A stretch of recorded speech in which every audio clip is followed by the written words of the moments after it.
with that, we're now going to break into the Q&A session. So I just want to encourage the delegates to post a question. There's a button on the browser if you scroll down. And if you post the question there, then I will be relaying it to our illustrious panel. So with that, I'm going to kick things off.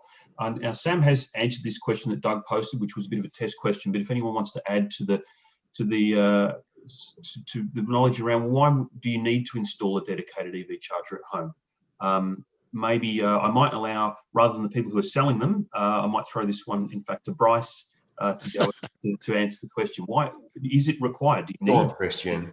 Yeah, it's not required, but it's recommended purely because 3-pin power points were never really designed to take high currents for very long times, and they basically loosen over time if you keep plugging into them a lot. So if you use more industrial type ones that have a screwed connection, like was shown in Russ's pictures where they have that orange band around them, you can screw them together, they hold together and don't move. So that helps. And if you leave the charger plugged into an outlet most of the time and take it away for a couple of trips a year, yes, you can use a portable charger at home, but it's not recommended because the 3-pin plugs just don't like being unplugged and plugged. And people have said that at home, their power boards or their power points slowly loosen over time, which is fine if it's just a mobile phone charger.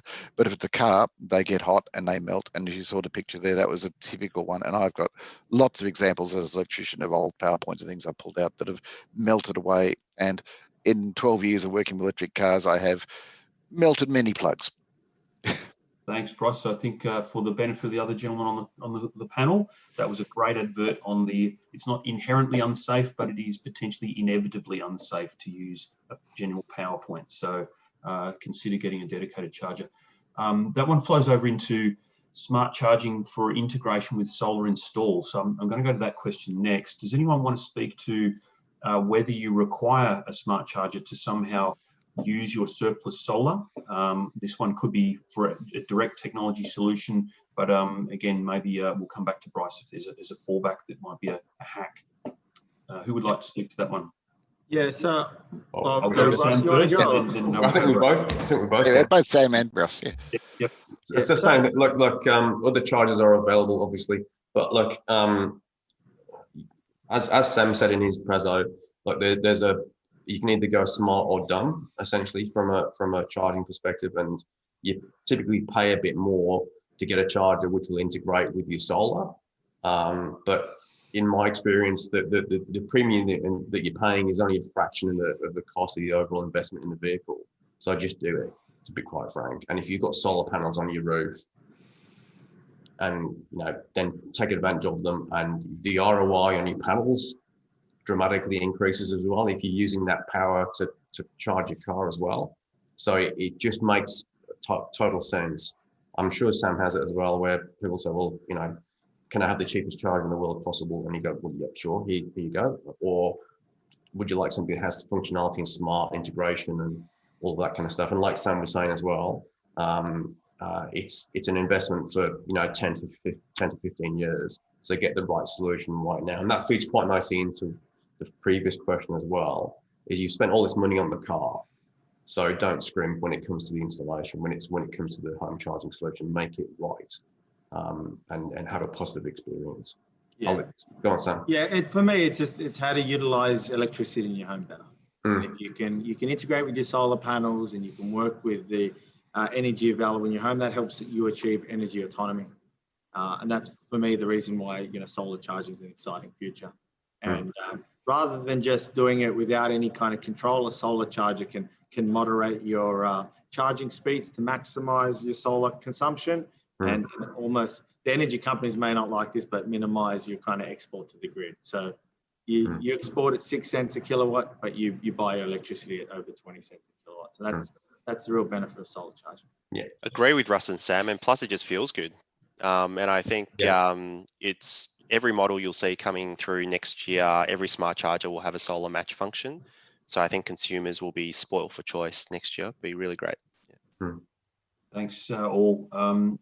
So I'm going to kick over to another. This is quite a detailed question, but I've got a bit of vested interest in this one because I've got a car that has this problem. So does anyone know whether it's possible to convert a CCS1 socket on a car to be able to accommodate CCS2 fast charging, or in fact any fast charging, given that the public charge infrastructure that's been rolled out and now is only CHAdeMO or CCS2? This is quite a detailed technical question. I suspect Bryce is best positioned to answer it because it's a car side issue. But yep. I'll start off by ultimately ducking the question, but there is only one car on the market here in Australia that was built with the system, which is the BMW i3, and it's very frustrating for owners of those because in New Zealand they did a free changeover because the government mandated the standard as CCS2. Whereas in Australia they've let the market rule, and therefore BMW said we don't have to change them. I recommend not using an adapter purely because the communications are not quite working properly to do it. I think Tim, through his ChargeFox network, would probably say the same thing. And I guess I'll probably throw it over to him next. Yeah, you can actually do it through. You can do it through BMW. Like they do offer the service. It just costs a lot of money. Yes, I forgot to add that. Yes, you can actually get the port changed over in the BMW i3, but it costs between $2,500 and $4,500 to do it. We've actually done one in the shop here. We actually converted one, but it wasn't cheap, and I wouldn't want to do it again. So just. So is there a function within the car's onboard charger that is also a inhibiting factor, or is it just changing the plug over? Just hardware. Yeah. Okay. Is that easy? Okay. Well, it's not easy. no, it's just yeah. Okay, at least you don't have to jump in and go. Obviously, it's going to cost money. I don't think it's worth it. That's my personal opinion. Yeah, and it goes to that point: is like, are you just better off buying new vehicles that actually are that meet the new standards and just avoid this problem? Yeah, as an owner of one of these vehicles, I'm going to have to let sleeping dogs lie there. I'm not prepared to chuck that sort of money into a very, very rare use case for me anyway. But commiserations to the person who's living with it themselves. With that, I'm going to get over to another question. We've got maybe about 4 more questions to get through, and we've got roughly 9 minutes to do it. So I'm going to try and get snappy answers to these questions because some of them are quite rabbit holes, to be fair. There's a question here about the congestion at public charges. Now, this is perhaps more suited to the session it comes, but just as a let's say, crystal ball perspective, and whether you've got your own thoughts on how that might be managed in future, the queues or arriving at a charger and being able to access it reliably. Any thoughts, gentlemen? Yeah, certainly as part of the ChargeFox network, we anticipate that, and we lay the groundwork for the expansion of charging stations. And that's part of the advice we give to anyone who wants to provide public charging, is that if you're doing the works, you want to lay at least the conduits for future expansion, because this will be the first charging stations you roll out, not the last. We are starting to see queues happen kind of overseas during kind of holidays, but I think here in Australia, we're not seeing that quite yet. But it's almost a good problem to have because it means EV penetration is going up. We just need to make sure we're prepared for the future. Yeah, a quick one from me. I was at a presentation from the Tasmanian network, people rolling out theirs, and they actually monitor it as in how many people are sort of queuing by how quickly the changeover of charging sessions are. So if they say they're watching it, if they start getting sort of within a few minutes of one car to the next, then it's time to start upgrading that site. So they're actually watching it. What we're also seeing is the DC chargers now come with dual port outlets. So before you could only charge one car at once, and so you'd build a massive piece of infrastructure and only plug one car in. But I know the new ABB, for instance, 180 kilowatt, and you can charge 2 cars. So if 2 plug in, one gets 90, the other one gets 90, and if one's plugged in, it's 180 kilowatts. So that should help to the point, because it means that we're essentially doubling our infrastructure, but halving our installation. Although that question probably should have been left to the next session following this one. Actually, that's DC section. No, I'm going to keep it as a Dorothy Dixer for that panel as well. So if you're still on the call, people, then you expect that. We'll see whether we get a different answer, I suppose. With that in mind, I'm going to kick over to the next one. So this is perhaps a question that is probably relevant to a lot of people. Whether it's common for people to have a 3-phase installation in Australia, and what it might cost for an upgrade, and this could be passed a couple of ways, obviously, for the household supply upgrade versus putting in the circuit if you've already got 3-phase. Anyone want to take that one? I guess the first thing is, look, the other guys can comment as well, but 3-phase is reasonably common from what we see. And we get a couple of customers who think that they need 3-phase to charge their car, but not typically necessary. And I guess it starts with a requirement. Is it even really needed in the first place? That would be my I always ask the same question. Well, you looked at those tables I had in my presentation. It's a overnight charge on single phase for pretty much everything that's available on the market. So why would you put in 3-phase unless you need, a 1 or 2 hour turnaround or a couple of hour turnaround? My So favorite. it just isn't necessary at home.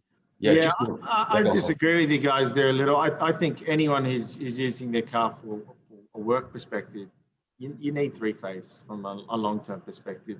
Just the turnaround to 40 kilometers per hour can be a little bit, but slow. I think if the option of in the future having 120 kilometers per hour of charge outside of your house. I was pointing out for domestic purposes, it wouldn't do it. For a business, it's a good idea. I would suggest. Yeah, for sure. What's everyone's numbers? I know I probably do for domestic installs, about 40% would be 3-phase. Yeah, that's not bad. That's about right. So safe for us as well. Yeah, especially with the Zappi as well. It's like 3-phase. The 3-phase is new for the Zappi this year, and it's been surprised how much of a take it's been for that. Actually, been interesting.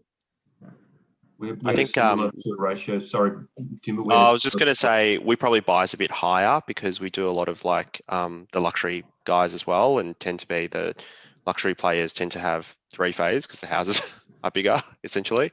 But yeah, I mean, there are lots of clients who insist on 3-phase regardless of what we tell them. So I guess the other question we haven't answered is how much, because we get, probably same as you guys get, a lot of people asking how much to upgrade their house to 3-phase if they don't already have it. $2,000 to $4,000 minimum, right? So if you live in an apartment, it's that's a different perspective. But if you live in a freestanding house and you've got a single-phase board, essentially you have to dig up the supply, and then you need to also contact the supply authority in the region. You also got so essentially you would call Origin or AGL, they direct you to the person to call. You then got to fill out a form, and you then have to get an electrician to lay a lot of cable out. It's a minimum $2,500, and that's finding a good electrician. Budget $4,000. I say that's if you don't need to, avoid it because it's inhibiting. Yeah, I think I'd second that, Sam. We would suggest it's about $5,000 roughly if you've got and you work via a distributor. So it means it's going to be a hobby for you for a little while to sort it out. Not fun as a general rule, but yeah, it can be done. And if you really need to charge your car fast and there's no public charging nearby, then that's perhaps the option why you look at it. The last question perhaps for the session, I think, because we're going to run out of time, from Paul about his Tesla Model 3. He doesn't have vehicle to grid with the Tesla native. He's like to keep the vehicle for 10 years. Do you think that there will be some sort of retrofit possibility, or is he better off getting a home battery? I would say get a home battery for sure. In fact, you can get one from Tesla. Funny that, how you can get a home battery pack from Tesla and they won't allow bidirectional charging on their vehicle. They are the leaders globally. So, if they wanted to, they could easily do it. They probably have the best battery technology in the world, which means they have the least concern. But I'm quite cynical. We do a lot of work with Tesla. I love the guys over there, but I'm pretty cynical on why they don't allow it. I think it's because they have vested interest in ensuring Powerwall sales continue to go. Yeah, there was also a conversation about the Tesla onboard charger. One of their engineers did mention that they felt that it had bidirectional capabilities in the AC. It was a rumor. They actually mistook a power transistor for a diode and thought it was a. Yeah, it's a long story. It lasted about 24 hours on the rumor mill, and then it got scotched. But it was fun while it lasted, Bryce. I had a great time. Proper geekdom that was. Yeah, I enjoyed that story as well. Yeah, certainly my observation would be if you've got a CHAdeMO vehicle, there's a very strong chance that you'll be able to use a vehicle to grid charger. If you've got a CCS2 vehicle, I think it's quite unlikely that it'll be backwards compatible when eventually that standard supports vehicle to grid.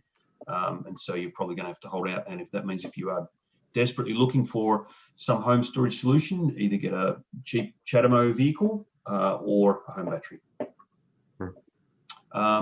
Let's see. So we are 1 minute till time. So just for anyone's benefit, I think Peter posted a question which was perhaps more of an answer to an earlier question about converting the DC charger and instead installing 3-phase. And so just to answer his comment, yes, I think installing a AC charger as quickly as you can charge using the car you've got is a better option than trying to switch over the fast charging port, which you'll never get your money back on. And someone who's, given that I'm living with that problem, that would be my approach. But let's say, other than that, I think we've covered all the questions. So with that, I'd like to thank all of our panelists, absolutely the experts in Australia on this topic. So it's been a pleasure to be able to sit alongside you and hear what you've been saying.